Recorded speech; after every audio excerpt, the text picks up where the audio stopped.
Hi there. I have a First Page Friday for you. And the book that I'd like to introduce you to today is a whopper. It's a 500-page novel, and this is a suspenseful novel that unpacks a puzzle from the very beginning all the way through the 500 pages until the end. And not only do I want to introduce this book to you, but I also want to point out some of the techniques that the writer uses to not only capture the reader's attention from the very beginning, but also to hold the reader's attention throughout 500 pages. That takes quite a bit of very careful craft work to be able to get through such an expansive book and keep a reader's attention throughout the whole thing. So the book that I'm introducing today is called The Lost Symbol. It's by Dan Brown. And if you've read any of Dan Brown's other pieces, Da Vinci Code, I think, is the most famous, you'll find that he uses these same techniques to grab the reader's attention at the beginning and then hold the reader's attention throughout the whole story. So the different things that I'm going to be talking about here today, such as foreshadowing, using cliffhangers, using limited viewpoints within the characters, and so forth, you're going to see those throughout his other books. Okay? So with The Lost Symbol, this isn't necessarily a new book. It's been out for a few years. I'm reading it for the first time. It's been sitting on my shelf on my to be read list for a while now, and I finally got around to reading it. And as I was reading it, I was thinking just over and over again about the different techniques that he uses to capture the reader and then to keep the reader going throughout this long book. And I think that he does a masterful job of not just grabbing your attention and keeping it, but also maintaining this consistent pacing throughout the book. I think that that helps to keep the reader engaged. And there are several different techniques that I'll share with you today that he's going to do, or that he does in this book. The first thing I want to do for you, though, is I want to read you the first page, because that's one of the elements that I think is really important for First Page Friday, is to read that first page to you, to allow you to kind of get a little taste of the book and a little taste of that style in the writing. And then after that, I'm going to go into the different techniques that he uses in here. I think that these techniques are going to be useful to you as a reader, for you to understand literature better as you're reading. But I think it'll also be very valuable to writers to be able to recognize what are the techniques that professional writers use to tell a whole story. Okay? So the first thing that we're going to do here is to read that first page of chapter 1. Now, preceding chapter 1, he does have a prologue, and he also has a couple of quotes that are up at the beginning of the book here. But we're going to start on page 1, chapter 1. The Otis elevator, climbing the south pillar of the Eiffel Tower, was overflowing with tourists. Inside the cramped lift, an austere businessman in a pressed suit gazed down at the boy beside him. "You look pale, son. You should have stayed on the ground." "I'm okay," the boy answered, struggling to control his anxiety. "I'll get out on the next level. I can't breathe." The man leaned closer. "I thought by now you would have gotten over this." He brushed the child's cheek affectionately. The boy felt ashamed to disappoint his father, but he could barely hear through the ringing in his ears. "I can't breathe. I've got to get out of this box." The elevator operator was saying something reassuring about the lift's articulated pistons and puddled iron construction. Far beneath them, the streets of Paris stretched out in all directions. "Almost there," the boy told himself, craning his neck and looking up at the unloading platform. "Just hold on." As the lift angled steeply toward the upper viewing deck, the shaft began to narrow, its massive struts contracting into a tight vertical tunnel. "Dad, I don't think—" Suddenly, a staccato crack echoed overhead. The carriage jerked, swaying awkwardly to one side. Frayed cables began whipping around the carriage, thrashing like snakes. The boy reached out for his father. "Dad!" Their eyes locked for one terrifying second. Then the bottom dropped out. Robert Langdon jolted upright in his soft leather seat, startling out of the semi-conscious daydream. He was sitting all alone in the enormous cabin of the Falcon 2000EX corporate jet as it bounced its way through turbulence. In the background, the dual Pratt & Whitney engines hummed evenly. "Mr. Langdon," the intercom crackled overhead. "We're on final approach." So what do we get from that first page? We actually get a lot of information, right? We've got background. We've got a lot of character here. We've got background on the character. We've got setting, and there are a lot of questions that have been introduced from the very beginning, from this very first page. And I think questions are particularly important for Dan Brown because one of the things that he does very well is that he introduces questions for the reader throughout the piece, but he doesn't necessarily answer those questions right away. And I think that that's one of the important techniques that he's using to keep the reader engaged with the book throughout this whole piece. So for example, with this page here, we've got the story of this background of what happened with Robert Langdon, but we don't know if this is a real story. We don't know if this is a daydream, something that he's imagined, or if this is a real experience that's somewhere in his memory. We don't have that information yet. It's just been introduced here. We've got this scene of what's occurred. And the way that it was told is it was actually told in present tense. So when they're talking about this thing that's happening here of the elevator breaking on the Eiffel Tower, that's actually told in present tense. So it's the action is happening right then and there. But as a reader, I don't yet have any specific information about how this is related to the character. That's a good thing for me as a reader because that keeps me really engaged and keeps me going with this book because I want to know more about what's happening here. And I'm only one page into it. The other thing that he does really well is sometimes referenced as en medias res, which is in the middle of things. And what you're doing there as a writer is that you're dropping your reader into the middle of a scene that has a lot of action to it. It may not necessarily be the scene that provides that information as to what is going to happen with the plot, what that conflict is going to be, but it does drop your main character, typically your protagonist, right into the middle of action. Okay, and that's something that's happened here of where we have this character dropped into action, even if that action occurred 40 years ago, or even if it never occurred and it's part of an imagined daydream. We've got that action from the very beginning there. I think that that's one of the important points to point out about this book and about the way that Dan Brown writes generally is that he does pose questions within the writing. And I think that that's something that can be really useful to you as a writer, as well as a reader, is to recognize what it is that the writer is doing to capture and keep your attention. As a writer, that's something that you can do with your own stories, and it doesn't necessarily just have to be with this, great big 500-page novel. It doesn't have to be with a huge thing. You can also do this with a short story or a one-act play, something that's very small, where you're introducing questions to your reader. And I don't mean a question that's written with an actual question mark, but that you're giving information that's only partially told. So you're not giving all of the information yet to that reader, but what you'll actually do is you'll unfold it over time so that as the reader continues to read through that book, eventually they will come to all of the information, but they're not necessarily going to get it all up front. That's not necessarily going to be available to them in the immediate. So unanswered questions, giving that reader questions and then not answering those for an extended period of time. That could be where you give a question at the beginning of a paragraph, and then within that chapter, you're revealing the information to that question. You could do it that way. Another way is to propose a question in one chapter and then several chapters later propose the next step to that question, either another question that builds upon it or a partial answer to that question. Another thing that you can do is you can fully answer that question. Okay, that's another way of keeping that reader engaged, of where you continue to give them questions and then bits of information that help to answer that question. I've got another example of how he does that here.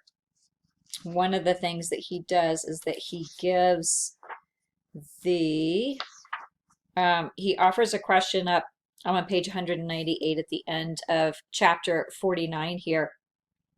What he's done is that he's put his main character, Robert Langton, into this situation of where someone needs to solve the problem. Someone needs to unpack this puzzle and figure out this puzzle and figure out what's going on. And at the end here of chapter 49, the last paragraph is, Bellamy's face showed the hint of a smile. As you know, Professor, the ancient mysteries are reserved only for the truly enlightened. Right, Langdon said, frowning. Apparently I don't qualify. So he's given this little information of where that one of the characters is revealing, hey, somebody has to be in charge. Somebody has to figure out the answer to this question, and that person has to be an enlightened person. And then the main character, Langdon, says, well, it's not me. I'm not the one who can do this job. And then as a reader, what we automatically think is, well, wait a second, that doesn't make sense because he's the protagonist. He's the most important person in the story. The story is about him. So if he's not the person who's qualified to figure out the answer to this question, then who is, right? So we've got this question of kind of what's going on here. Well, we can skip up later to the end of chapter 61 here, and we have the next element to this question here. We have the next piece. And I'll share this piece with you here. Solomon nodded. And I know where you can hide the pyramid, Bellamy said. He told Solomon about the Capitol building sub-basement. There's no place in Washington more secure. Bellamy recalled Solomon liking the idea right away because it felt symbolically apt to hide the pyramid in the symbolic heart of the nation. Typical Solomon, Bellamy had thought, the idealist even in a crisis. Now, 10 years later, as Bellamy was being shoved blindly through the Library of Congress, he knew the crisis tonight was far from over. He also now knew whom Solomon had chosen to guard the capstone, and he prayed to God that Robert Langdon was up to the job. So we've got this big chunk of book in between those two sentences there of where we have these two characters, Bellamy and Langton, and they are connected in an extended chunk of the book here. And one of them, Bellamy recognizes before this book even starts, before this piece of the story starts here, that someone has to be chosen and someone has to take up this job of figuring out this puzzle, of figuring out what happens here. And what the author does is that he gives us little pieces to this all along the way of where, as we continue to read, there are more small revelations, like these little sentences here, just small revelations as to the answers around these questions. So that's something that I think that Dan Brown has done really well with, is that he's given us these little questions, and as we continue to read, some of these questions are individual of where they sit by themselves, and then other questions like this one here, or where we have the question that comes up and we have our character Robert Langton, he gets a little piece of it, but he recognizes that he doesn't know the answer, and then later on another character hopes that he can figure out the answer and so forth. And so we have this building effect upon the questions. I think that that's one of the really important things that Dan Brown does, is this introduction of questions. Another thing that he does is that he gives the reader questions, but doesn't necessarily give answers to the reader. And one of the ways that he does that is that he engages the reader by giving the reader just the viewpoint that the main character has. And so I've got a couple of examples here to show you. One of the things that they're doing in this book is that they're figuring out this puzzle, and this puzzle has multiple layers to it. I'm going to try to turn the book so you can see it here. So on this page here, you see these little charts that have been created here that he's demonstrating to us. So this is what the main character is seeing. So as the character is looking at this pyramid inside of the book, in the story, they're looking at these symbols, they're looking at these diagrams and so forth, and the main character is trying to figure this out. But of course, the main character doesn't figure it out immediately. It takes a long time for the character to figure out, well, what am I going to do here, and what's the answer to this, and how does this work? And as a reader, what's happening is that I'm allowed to figure this out with the character on that same understanding. And so as the character Robert Langton is figuring this stuff out, I'm figuring it out as the reader. I think that's a really smart way of doing things, because you could do it to where the character knows more than the reader, or you could do it to where the reader knows more than the character, and both of those can be done really well. But the way that Brown here is doing it is that the protagonist and the reader know the same information at the same time. So as the protagonist is figuring out information, he's revealing that to the reader, and that revelation then drives the reader's understanding throughout the book. Now, 100 pages later, we've got another example of this. And I hope you can see this here, of where we've got these little charts here. You've got this one here in the center, and then we've got this one up here at the top, and then another one down there at the bottom. And it's that same thing of where this is what the main character is saying. So the main character has this information. They're trying to figure out the puzzle. And me as a reader, I'm figuring it out too, but I'm figuring it out at that same pace that this main character is. I think that's a really bright way to manage this type of book that has that suspense and has that puzzle that's being figured out along the way. Another thing that Dan Brown does is that he also includes characters who don't know as much as the main character. They're still intelligent characters, they're still certainly very capable, but they don't have that same viewpoint. And I've got here at the end of chapter 44, I've got Robert Langton's publisher. And so Robert Langton is calling him up and looking for some information. He needs a phone number. But this character has a very limited amount of information about what's going on with the story, and so isn't on that same plane, so to speak, as Langton is. What this does is it gives the reader a sense of understanding, because the reader now knows more than this character, Falkman. You recognize more of what's going on. I'll read this small passage to you. Falkman sensed that Langton's voice, that he was not joking. What is it with this guy? Robert, why can't you just stay home and write? His computer pinged. Okay, hold on, I got it. He moused through the old email thread. It looks like all I have is her cell. I'll take it. Falkman gave him the number. Thanks, Jonas, Langton said, sounding grateful. I owe you one. You owe me a manuscript, Robert.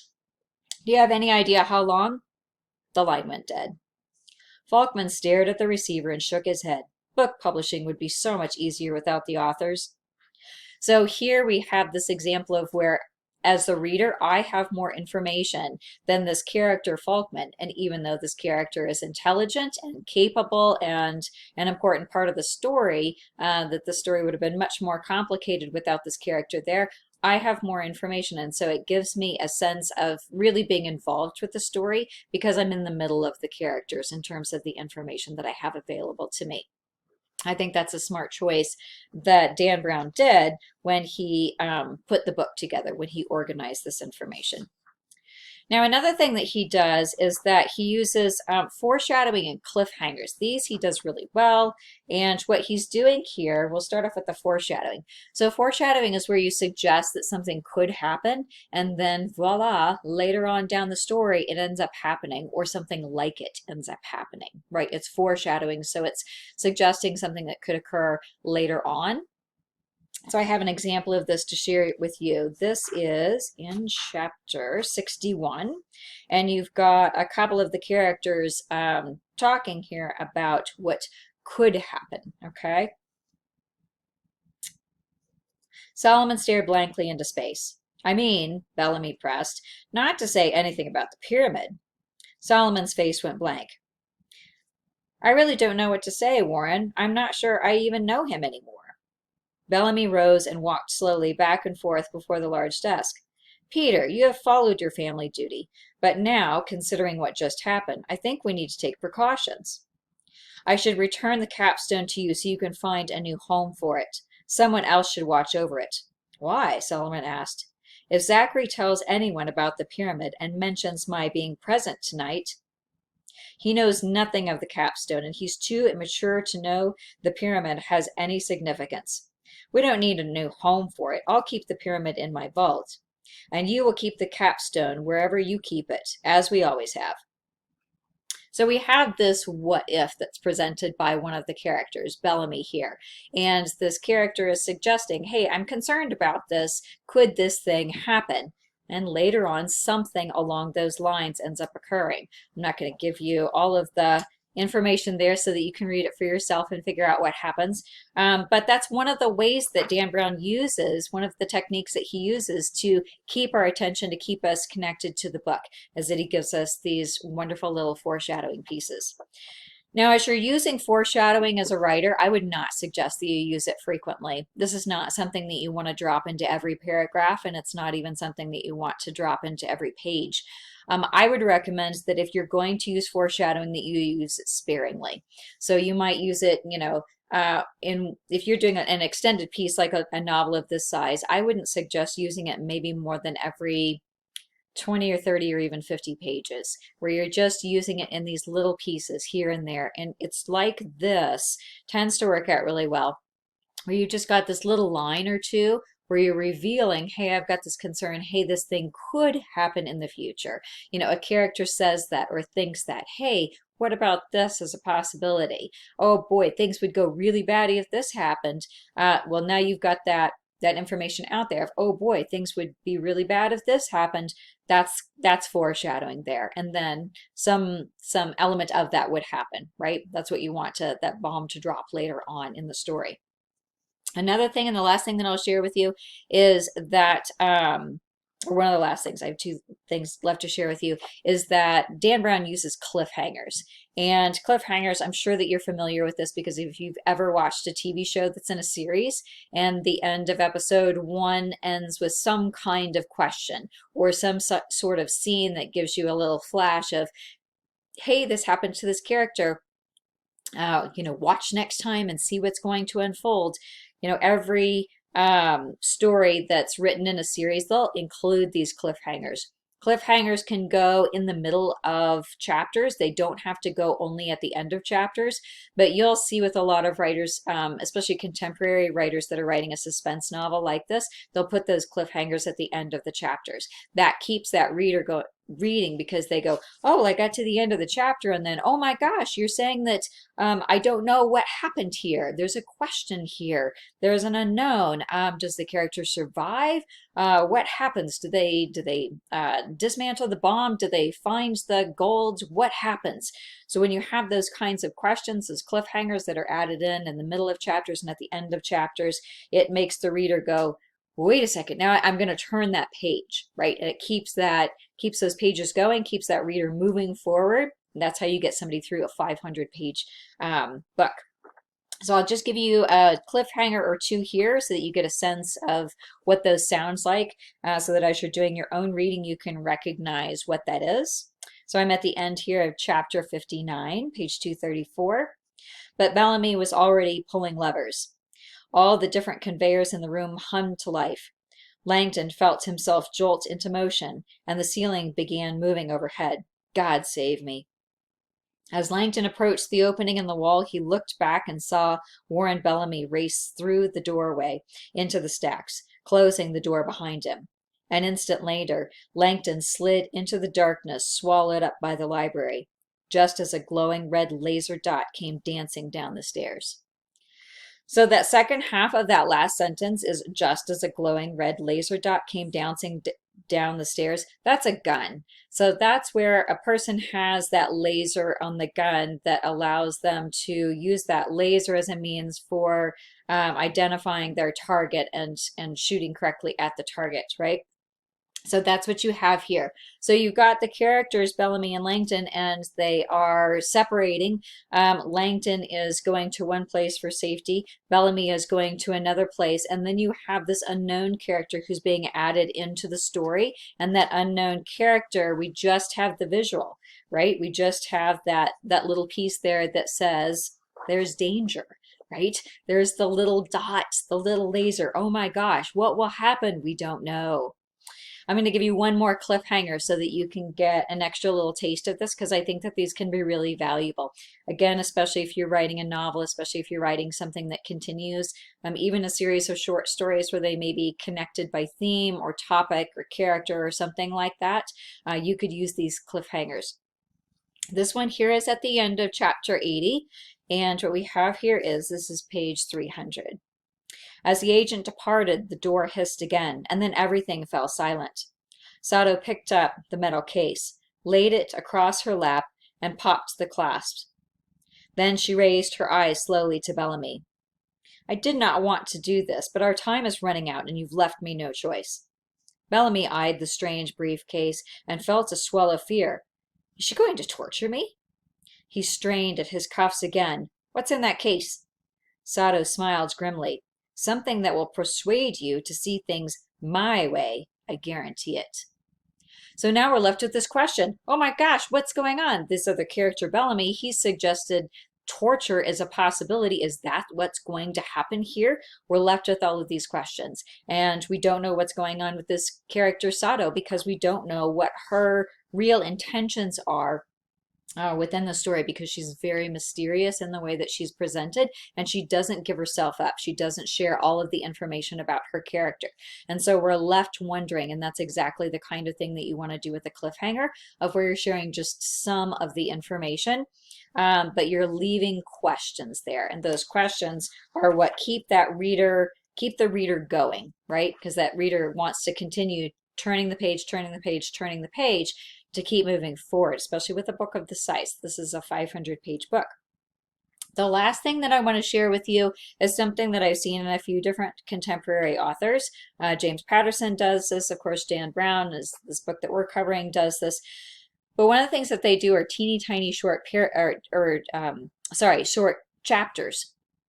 So if you recall other books that have had long chapters to them, and then if you take a book with long chapters and you take a book with short chapters and you open those up and look at how they look on the page, they look very different on the page. Here's an example here, chapters 65 and 66. 65, as you see over here, isn't even a whole page long, right? It's like 2/3 of a page. And then 66 starts over here, and 66 is like a page and a half, because here we'll flip over to the next page and we'll see this is the end of 66 and this is the start of 67. It's like 65, we've got 2/3 of a page. 66, we've got a page and a half, and then we start into 67.